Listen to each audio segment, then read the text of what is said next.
हालांकि आप अब निकल आए वहां से, आपका जब वो सिक्योरिटी नहीं पे करेंगे तो आपका वो वर्क परमिट कैंसिल हो जाएगा, आप जी पकड़े भी जा सकते हैं। तो जी। क्या मजबूरी थी कि आप वहां से निकल आए? आपको जितने घंटे उन्होंने ड्यूटी कही थी उतनी ले रहे थे या ज्यादा ले उससे रहे थे? ज्यादा तो कितने बंदे वहां पे एग्री थे कि यार ये काम ठीक है, हमें करना चाहिए, तनख्वाह सही मिल रही है? कोई भी कितने है, जो बंदे खुश? गंदगी का काम है, हैंगिंग हो गया वगैरह, जो भी कचरे का काम है वो अच्छा पाकिस्तानी हो गया, अच्छा केनियन हो गया, अच्छा नेपाली हो गए, उनके लिए। और जो वहां तो वो बोल रहे थे अच्छा काम है, पैकिंग का काम है। अच्छा। इधर तो कोई पैकिंग नजर नहीं आई इसमें। इधर तो बिस्मिल्लाहिर्रहमानिर्रहीम जी, आगाज रब्बे करीम के बबरकत नाम से जो हर चीज़ पे कादर है। टर्की का वर्क परमिट जिसके जनाब बड़े रोले पड़े हुए हैं पाकिस्तान में, इंडिया, बांग्लादेश, नेपाल। तो हम बारहा लोगों को कह चुके हैं कि इन स्कैम से बचें। तो इसका जनाब गैर ख़त्मी गैर सरकारी नतायज आज जनाब मसूल हुए हैं। ये दो भाई मुझे मिले हैं इस्तांबुल हज़रत अयूब अंसारी के मज़ार पे। ये जो वीडियो हम बना रहे हैं ये हकीकत में मबनी है, टोटली हकीकत है, मतलब कोई फेक नहीं है, कोई व्यूज़ के चक्कर में नहीं है। हम आपको बारहा कहते रहे हैं कि इन जो है मतलब स्कैम से बचें। ठीक है वो वर्क परमिट आपको देते हैं, लेकिन आप वर्क परमिट 10 लाख का वर्क परमिट ले रहे हैं और महीने का लाख कमा रहे हैं, एक साल बाद आपका वर्क परमिट खत्म हो जाता है। तो आप 10 लाख पहले देते हैं और वही साल काम करके वही 10 लाख वापस लेते हैं, तो उसका फायदा नहीं है। तो ये भाई दो मिले हैं, ये वहां से भाग के यहाँ पे आ गए। इनसे बातचीत करते हैं इन्होंने कितने पैसे दिए और ये आखिर क्यों भाग के आए वहां से। अस्सलाम वालेकुम भाईजान। वालेकुम सलाम। भाईजान आप पाकिस्तान कौन सी जगह से हैं? झेलम। अच्छा, तो आपको कितना अरसा हो गया टर्की आए हुए? 2 माह।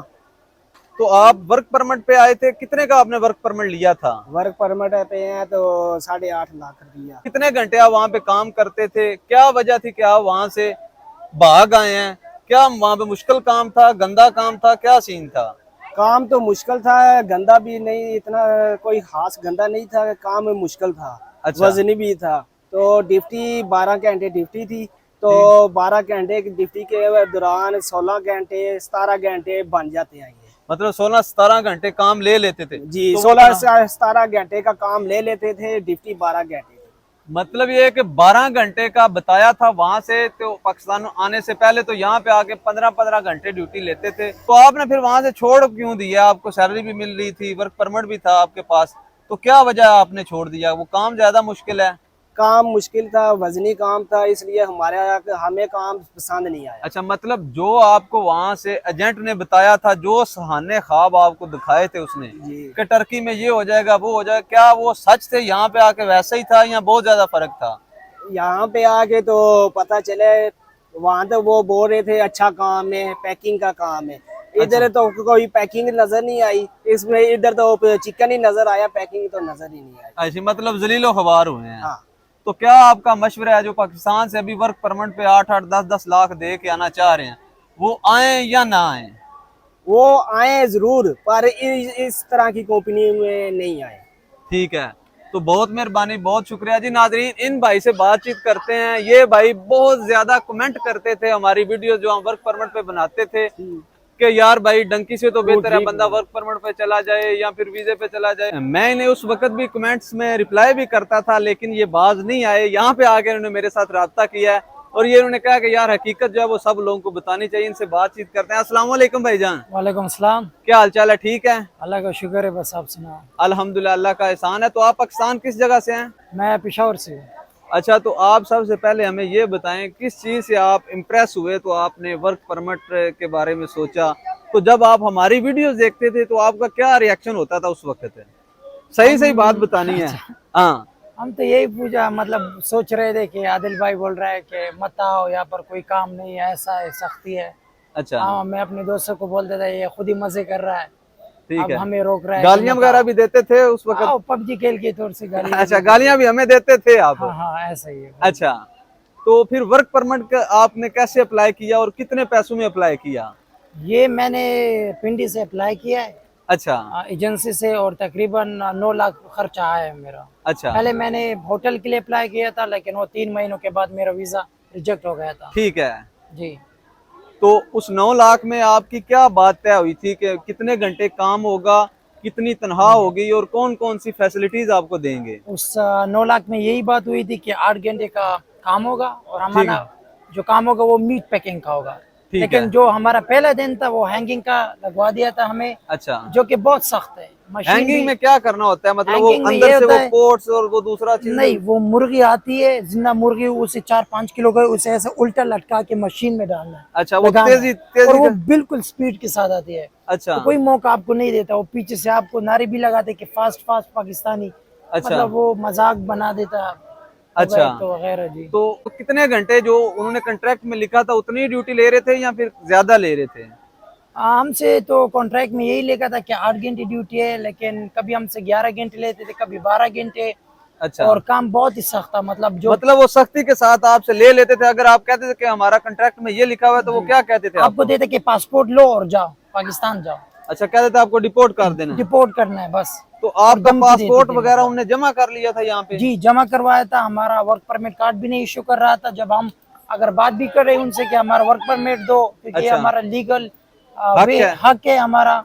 ठीक है। मिनिस्टर ऑफ लेबर ने भी खुद ही अनाउंस किया, जो तुर्की का है ना, हाँ। कि सबको मिलना चाहिए, लेकिन यहाँ पर ये अपनी मर्जी चलाते फैक्ट्री वाले। आप वहाँ पे कितने पाकिस्तानी बंदे काम कर रहे थे? हम तकरीबन 50 से 60 लोग। तो कितने बंदे वहाँ पे एग्री थे कि यार ये काम ठीक है, हमें करना चाहिए, तनख्वाह सही मिल रही है? कोई भी कितने बंदे agree खुश नहीं। होकर काम कर रहे थे? कोई भी खुश नहीं था, सब परेशान थे। लेकिन मसला ये, जिसने 8-9-12 लाख रुपए लगाए, जी उनका तो कोई अब तरीका नहीं है। वो कोई मतलब गांव से, कोई किधर से, ठीक तो है। मजबूरी अब मतलब ये काम कर रहा है, लेकिन खुश नहीं है। उनका नींद हराम है, कोई ठीक से खाना भी सिस्टम का नहीं है। अच्छा, बस जी। तो कितनी तनख्वाह आपको कितनी देते थे? तनख्वाह टाइम पे तनख्वाह देते थे? तनख्वाह टाइम पर भी नहीं देते थे। जो तुर्किश बंदे थे उनको सेकंड पे मिलती थी, मंथ के सेकंड डेट पर। अच्छा और जो सीरियन थे उनको शायद 5 से लेकर 6 तारीख तक। अच्छा। हमें जो मिलते थे वो 9 को मिलते थे, अच्छा, 9 को। क्या सबको एक बराबर काम पे लगाते थे? मतलब एक ही काम पे टर्किश, सीरियन, पाकिस्तानी लगते थे, नहीं या फिर जो गंदा काम है उस पे जी, पाकिस्तानियों को लगा देते थे, या क्या सीन था? जो गंदगी का काम है, हैंगिंग हो गया वगैरह, जो भी कचरे का काम है, वो अच्छा। पाकिस्तानी हो गया, अच्छा केनियन हो गया, अच्छा नेपाली हो गए, उनके लिए। और जो तुर्किश के लिए, वो मीट पैकिंग का इसी के अंदर है, बिल्कुल ही अच्छा। आसान काम उनको मतलब लगा है। ये है कि जो मुर्गियों का या मीट का काम है उस पे जो सबसे गंदा तरीन काम है उस पे पाकिस्तानी जो वर्क परमिट पे आते हैं उन्हें लगाते हैं, जो दूसरे नहीं करते वो पाकिस्तानी करते हैं वहाँ पे। बिल्कुल ऐसा ही है। ठीक, तो फिर आपने कैसे सोचा कि यहाँ से मतलब निकलना चाहिए? हालांकि आप अब निकल आए वहां से, आपका जब वो सिक्योरिटी नहीं पे करेंगे तो आपका वो वर्क परमिट कैंसिल हो जाएगा, आप जी। पकड़े भी जा सकते हैं। तो जी। क्या मजबूरी थी कि आप वहां से निकल आए? बस ये फैक्ट्री, ये कुछ लोग थे, उन लोगों ने मजबूर किया है। मतलब वो सीनियर थे आपके? सीनियर नहीं थे, मतलब वही बंदा, उसी सिर्फ जुबान आते थे, बस यही उसका एडवांटेज था। अच्छा। वो हम सब पर, मतलब नेपाली हो गए, पाकिस्तानी हो गए, मतलब वो जैसे उसकी मर्जी होती थी मर्जी वैसे तो वो करा करवाते लेता थे। था। कहते कि बाथरूम साफ करो, ये चीज करो, वरना मैं इसको बताऊंगा, सुपरवाइजर को बताऊंगा। जुबान ठीक की है। वजह से ठीक वो भी है। मिला हुआ था, तो मतलब। आपने जब वहां से निकलने की कोशिश की तो फिर आपने किन किन लोगों से राब्ता किया इस्तांबुल में, और क्या वो उन्होंने क्या रिस्पांस दिया जी, जो मैंने यूट्यूबर्स हैं? पहले एक यूट्यूबर से रब्ता किया है, वो कोई बुरशा सिटी है। बुरसा, बुरसा जी से? जी बिल्कुल। अच्छा वहाँ से मैंने एक यूट्यूबर है, मैं नाम नहीं लेना चाहता हूँ। अच्छा, चलो जो भी हैं उन्होंने क्या आपको रिस्पांस दिया? उसने ये बोला कि 1 घंटे का 150 लीरा, 2 घंटे का नहीं मतलब नो किस सॉरी, चीज का? अच्छा, कोई इंफॉर्मेशन लेने के लिए। मैंने उससे पूछा कि होटल मैनेजमेंट के लिए अगर यहाँ पर कोई वैकेंसी हो, क्योंकि मैंने पाकिस्तान में as a PC assistant supervisor काम किया। ठीक है। जी, तो उसने बोला ठीक है, आप अगर मुझसे कुछ Information इंफॉर्मेशन लेना चाहते तो घंटे के हिसाब से उसने बोला 125 लीरा, देखें जी, 2 जैसे- घंटे से 150। मतलब जैसे लायर्स की फीस होती है, कुछ यूट्यूबर्स हैं हमारे और भाई वो हैं, अल्लाह पाक पाकिस्तानी है, मतलब। अल्लाह पाक की जात उनको हदायत दे के वो सिर्फ इंफॉर्मेशन देने के लिए पैसे मांग रहे हैं। एक बंदा पहले ही बड़ा मजबूर है, परेशान है, 10 लाख रुपया दे के पाकिस्तान से आ रहा है और यहाँ पे वो मजबूर है। अगर वो किसी से मालूमात मांग रहा है तो वो अगला बंदा कह रहा है जी पहले मुझे इतने लीरे दो फिर मैं आपको मालूमात दूंगा। भाई ठीक है, आपका एक हिसाब है, लेकिन इस तरह ना किया करें। अल्लाह तमाम दोस्तों को हदायत दे। अच्छा, फिर आप फाइनली इस्तांबुल पहुंच गए, तो यहाँ पे अब क्या सीन चल रहा है आपका? बस अल्लाह का शुक्र है, इस्तांबुल में आकर पहले दिन ही मुझे जॉब मिल गया। अच्छा, जी, तो यहाँ पे भी आपकी कितनी सैलरी है? मेरी यहाँ पर सैलरी 11,500 है, बेसिक सैलरी है। ठीक है, 12 घंटे का ड्यूटी है, लेकिन जो मेरा जॉब है वो बहुत ही आसान है। इजीली है। तो हफ्ता Easily इतवार है। छुट्टी है? हफ्ता इतवार छुट्टी भी है उसमें, और बस घूम भी सकते हो अगर। अच्छा, तो अब आप फाइनली हमें ये बताएं, आप प्रैक्टिकली मतलब है सारी चीजों से गुजरे हैं, वर्क परमिट पे टर्की आना चाहिए, खास तौर पे ये जो मीट पैकिंग है या होटल को के वैकेंसी आना चाहिए या नहीं आना चाहिए? ये देखें किसी का कोई बंदे का मतलब आपने ख्याल नहीं रखना, जो हकीकत बात है बिल्कुल वो बतानी है कि आदिल आना भाई, चाहिए या नहीं आदिल आना भाई चाहिए। अगर किसी को आना चाहिए, किसी का दिल कर रहा है, तो मेरा यही मशवरा है कि विजिट वीजा पे आ जाओ। अगर आप वर्क परमिट पे आना चाहते हो, होटल का वैकेंसी हो गया या फैक्ट्री, चिकन फैक्ट्री का हो गया, ठीक तो है, उन सब में से मतलब कोई फायदा नहीं है। उल्टा ठीक आप है। 10 लाख लगाएंगे, 2 महीने काम करोगे, फिर वहां से भागोगे भी। मतलब नाजरीन बात यह है कि जिस वर्क परमिट पे आप 10 लाख रुपया पाकिस्तानी लगाते हैं और आकर यहाँ पे 1 साल काम करते हैं और यहाँ पे महीने का तकरीबन 1 लाख रुपया आप बचा पाते हैं। देखें, आप 10 लाख रुपया पहले देते हैं और 1 साल काम करते हैं और फिर वही 10 लाख जो आपने पहले दिया होता है वही वापस रिटर्न करते हैं, मतलब वापस लेते हैं उनसे, काम भी करते हैं और वो जो पैसे दिए हैं वही वापस लेते हैं। पंजाबी की एक मिसाल है कि 100 गंडा भी खा लिया और 100 छितर भी खा लिया, यानी कि 100 प्याज भी खा लिया और 100 छितर भी खा लिया। तो बराए मेहरबानी वर्क परमिट पे जरूर आए, लेकिन इतने ज्यादा पैसे ना पे करें। इतने ज्यादा पैसे नहीं है जितने ज्यादा ये ले रहे हैं। कुछ दोस्त ऐसे हैं जो 5 लाख 6 लाख दे के आए हैं, लेकिन वही वर्क परमिट बंदे 14-14 लाख में भी आए हैं। बात यह है कि ये एजेंट जहां कोई बंदा फंस जाता है उसे फंसा लेते हैं। तो बराए मेहरबानी आप वर्क परमिट पे आना चाहते हैं तो जरूर आए, लेकिन खुद परख जांच परख कर लें, उसके बाद आए। इतने ज्यादा पैसे पे करके ना आए।